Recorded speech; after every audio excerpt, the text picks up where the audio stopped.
Hello mga kabakbak, katatapos lang po natin mag-test drive, tumakbo tayo ng more than 400 kilometers. So ikukwento ko po sa inyo yung resulta mula nung pinaayos natin si Bakbak nakaraan, nung inayos yung kanyang valve, kung gumanda ba yung takbo ng ating sasakyan, pati yung aircon. Sa video na to, ipapaliwanag ko sa inyo kung ano yung ginawa sa kanya, magkano yung ginastos natin, at ano po yung naging experience ko after natin siya dalhin sa shop.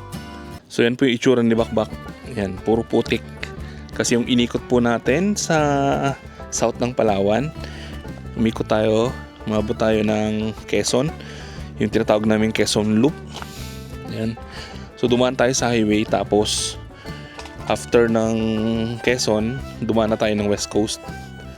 Yan. So iba-ibang klase ng daanan yung nadaanan natin. Merong flat, may rough road, may putikan, may paakyat, may pababa. So halo-halo. Para sa akin sulit kasi una matipid siya sa gas. Tapos pag pupunta po ako ng bayan, madali siyang i-park kasi sobrang liit ng sasakyan. Kahit po sa mga daanan na masisikip, walang problema. Hindi tulad sa malalaking sasakyan na mahirap na i-park, tapos mahirap pang ilusot sa mga masisikip na daan. So yan yung mga nakita ko na advantage ng minivan para sa akin na practical na tao. Tapos matipid siya. Nung unang bili ko kay Bakbak, nag to 12 km ako per liter. Tapos hindi pa ako sanay nun mag-drive ng automatic, kaya minsan yung tapa ko sa accelerator medyo mabigat, kaya umuugong yung makina. Ayan. Tapos nung napaayos ko siya nakaraan, ramdam ko po yung tipid kasi nung papunta pa lang kami ng Quezon, halos 1/4 pa lang yung nabawas na gasolina sa kanya. So tumipid siya. So ang ginawa pala dito sa ating minivan, hindi ko na po hinintay na mag 5,000 kilometer yung takbo niya bago ko siya change oil. Nasa 4,500, nag-decide na po ako na change oil, tapos ipapasabay ko na yung mga issues na nakita ko sa kanya.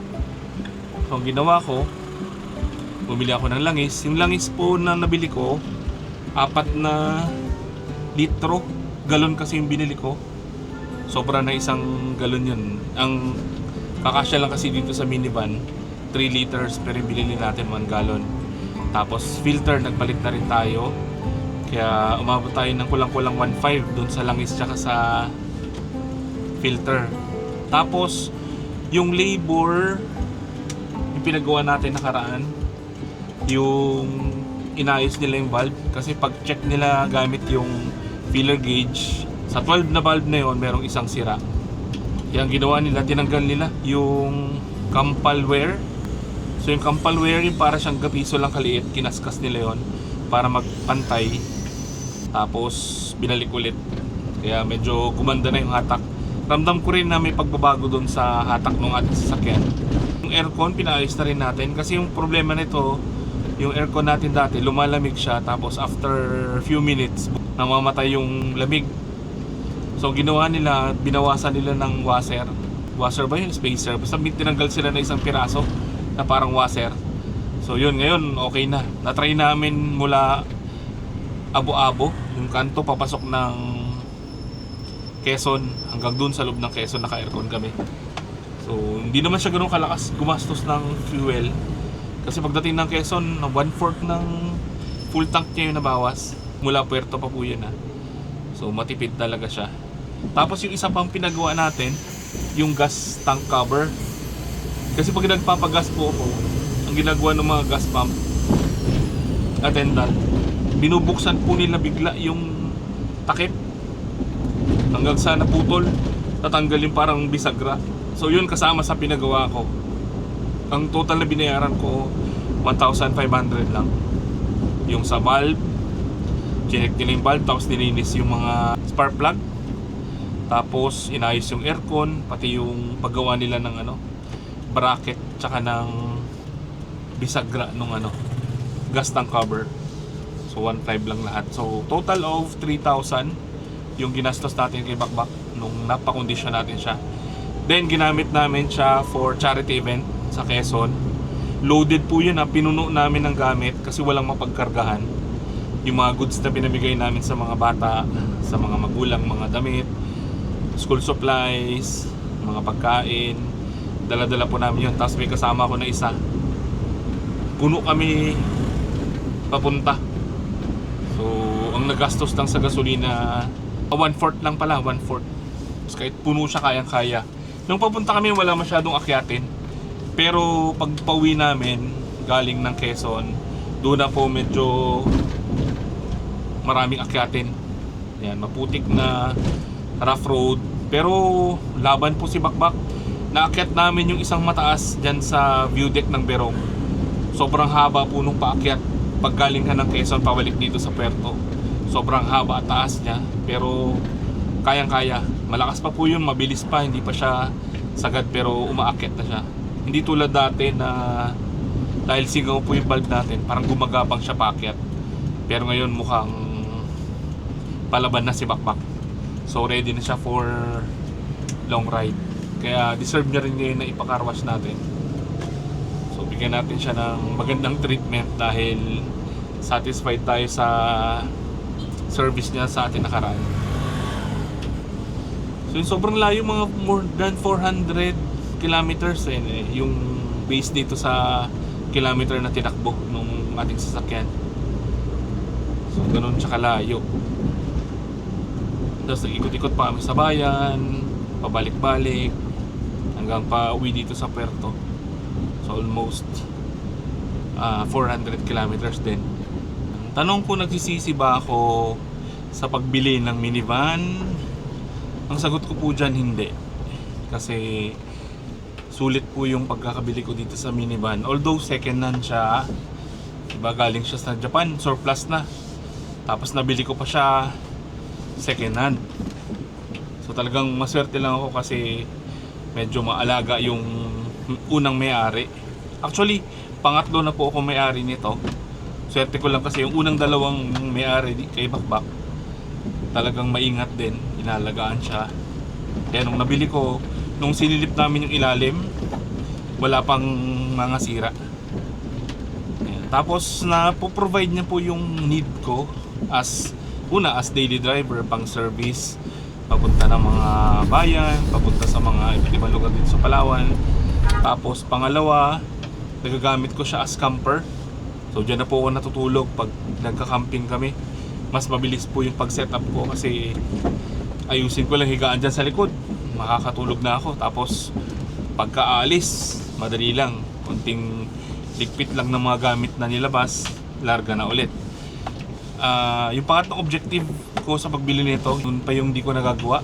So bala ko siyang gamitin sa business. So wala pa po ako naiisip na business na paggagamitan sa kanya. Pero soon, gagamitin natin siya for business. So yun guys, punta muna tayo sa car washan. So binuksan ko na yung aircon.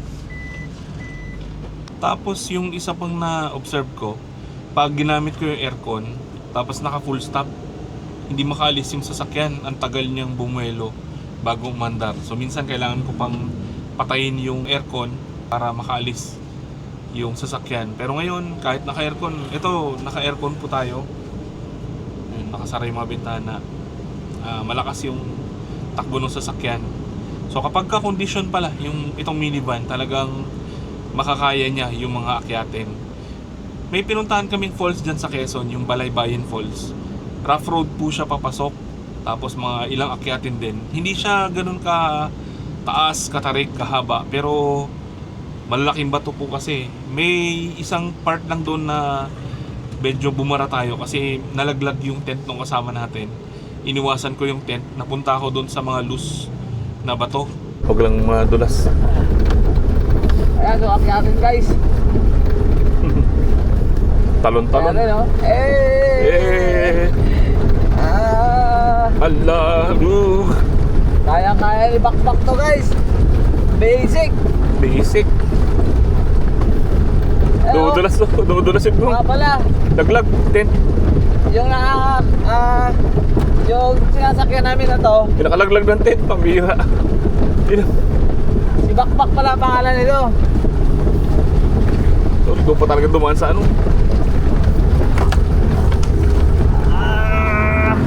Op, op, op. Tingnan, tingnan. Stop. Op, stop. Ano gawin ko? Stop. Patayin ko? Hindi. Huwag ka mong iyan. Preno? Tutulak namin. Kaya nagbara yung sasakyan. Pero kung wala yon, kung dire-diretso lang, kayang-kaya. Walang problema sa ating minivan. Kung nakaya nga nila umakyat ng Baguio, ng North Luzon Loop, ano na lang yung mga bundok dito sa Palawan. So talagang kayang-kaya yan. So ngayon talagang kampante po ako na makakaya natin na umakyat sa mga akyatin dito sa Palawan, lalo na't nakondisyon na siya. Naayos na yung aircon, naayos na yung kanyang makina. Talagang 100% confident na ako na makakaya niya yung mga akyatin dito. Yung mga nakaraan kasi medyo kabado ako pagdating sa akyatin kasi nabibitin sa taas. Hinang-hina siya, talagang gapang na, parang mamamatay pa yung makina. Pero ngayon, kayang-kaya na. Magaling din po kasi yung shop na gumawa. Doon din kami nagpapagawa ng luma namin sa sasakyan.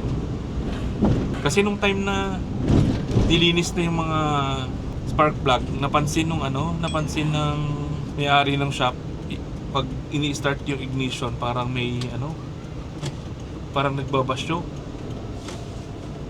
yung starting. So ang ginawa niya, pinakinggan niya maigi. Tapos yun, sinuggest niya na i-test ng filler gauge yung yung mga valve. So doon niya nalaman na may singaw nga. Ayan, dito na tayo sa car wash ni Troy.